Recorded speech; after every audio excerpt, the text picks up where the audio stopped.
Welcome to part 3 of my pickups for October. Well, from the past couple months, anyways. Talking about the Three Stooges collection, Volume 2, 1937 to 1939. Let's get back to this. These I haven't seen either, I don't think. None of the titles look familiar to me. A ducking, maybe they go duck hunting in that game, or in that version. All these are in black and white, full screen. Of course, they've been remastered in high definition. And a lot of people are probably wondering, well, these probably don't look that great, but they actually do. They look just amazing for the time. Of course, the later episodes look better since they're, better technology came out for that time. Better recording technology and possibly editing technology. Yeah, I just don't recognize any of the shorts here. A lot of the shorts, yeah, they don't look familiar to me. Some of the I guess you can call them episodes, because they did put these out on TV years later. I think in the 70s or 80s. Some of them did have recycled skits and even recycled footage. But Three Stooges are iconic and slapstick comedy. I don't have the Volume 3 readily available. That's tucked away somewhere.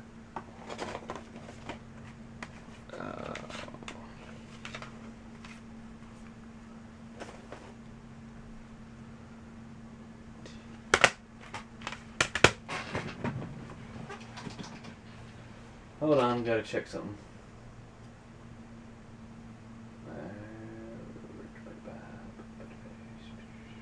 Okay.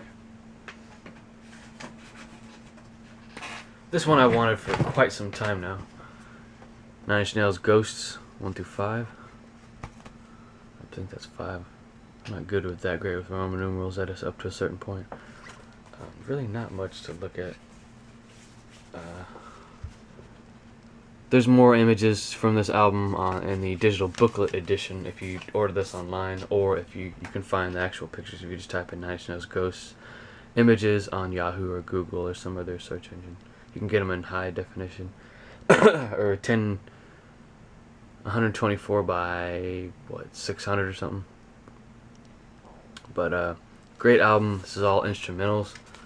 I really can't name off any tracks because they're all numbered. I think like 26 is great, 24, 23, 21. This album I'll listen to all the way through while playing older racing games. That does really good for that. Sit back, have a beer, and play a racing game, and listen to this album.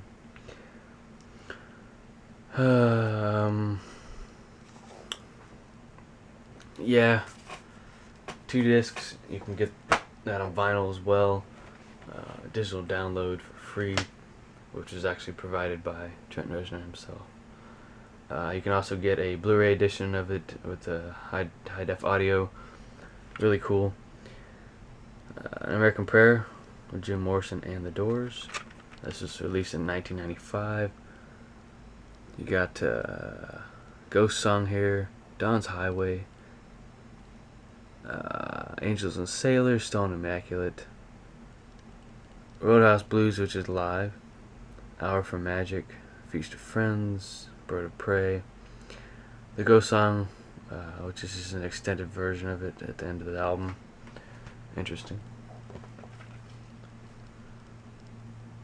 I think I already showed that one.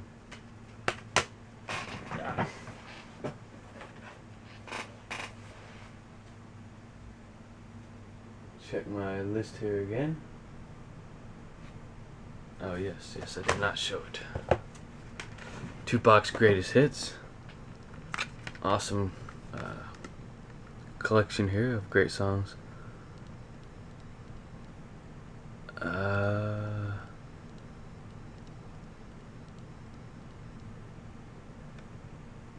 You got 2 of America's Most Wanted here.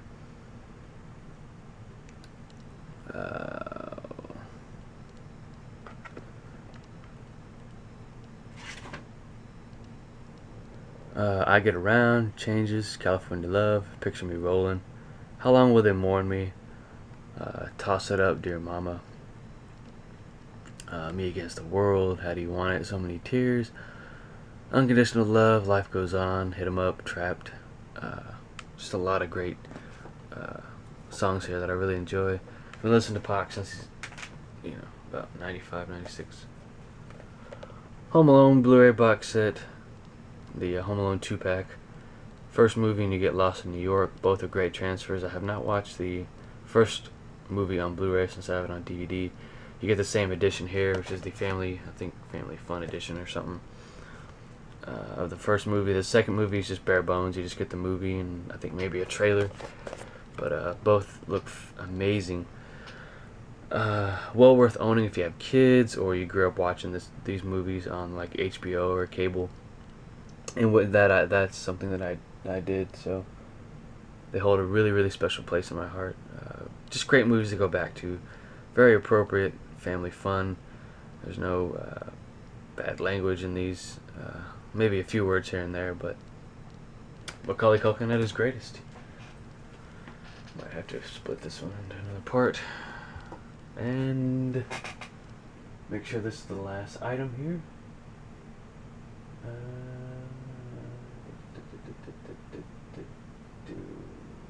Yes. Here is The Doors live in New York, live at the Felt Forum.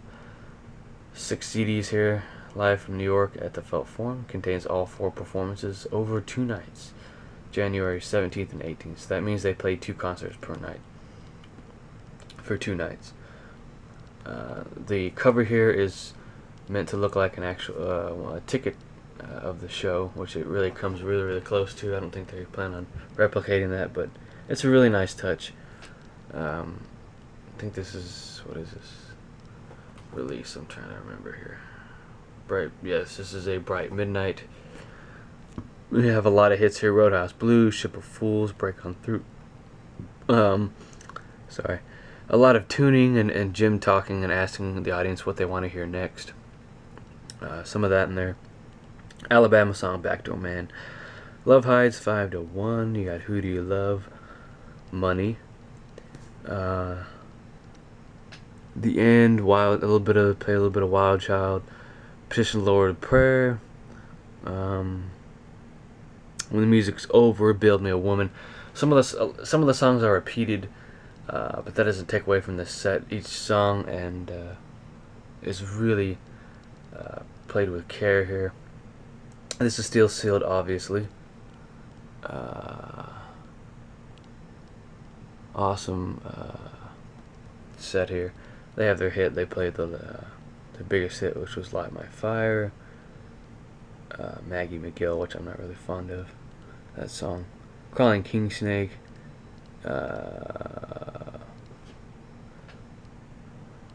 Jim, the Hey Mr. Lightman, which was he kind of went after the Lightman at their Hollywood Bowl show.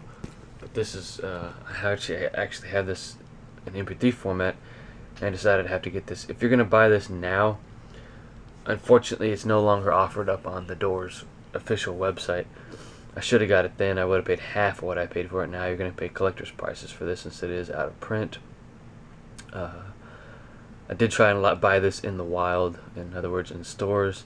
Couldn't find a decent enough copy, so I had to get it brand new. This is well worth owning. This sounds amazing. It's soundboard audio. The band is in top form here. They do an amazing job with each song. Jim's voice isn't in the best of shape at times, but I think still he gives it his all on this one. So, well worth owning if you're a Doors fan. If you're just getting into the band, maybe get in concert or some of their other concert CDs. But this is more for diehards, I think. A lot of the Bright Midnight releases are for diehards, and some of the Live at Cobo Hall is pretty high up there in price. Not cheap by any means. It actually costs more than this, at least online from what I've seen. So that's just incredible, But I shell out big bucks for the great stuff. So this is in a part 3. If you have any questions, feel free to ask. hit that like button and subscribe.